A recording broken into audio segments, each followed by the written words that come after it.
അമ്മ അവിടെ കൊടുത്തൊക്കെ കൊതുക അമ്മ.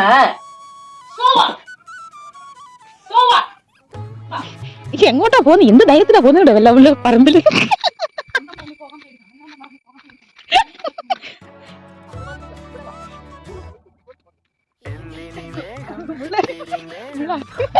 അങ്ങോട്ട്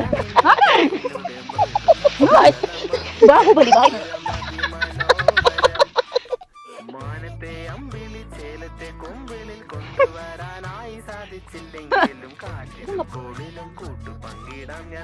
ഞങ്ങൾ ഫൈനലി ചക്ക പറിച്ചിരിക്കുന്നു. പക്ഷെ എഞ്ചു പൊക്കാൻ ഒരു മടി കാണിക്കുന്നു ഗൈസ്.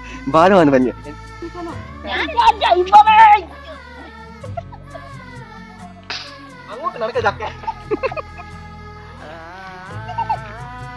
ഫൈനലി എഞ്ചു ചക്കയും കൊണ്ട് വീടിന് മുറ്റം വരുത്തി.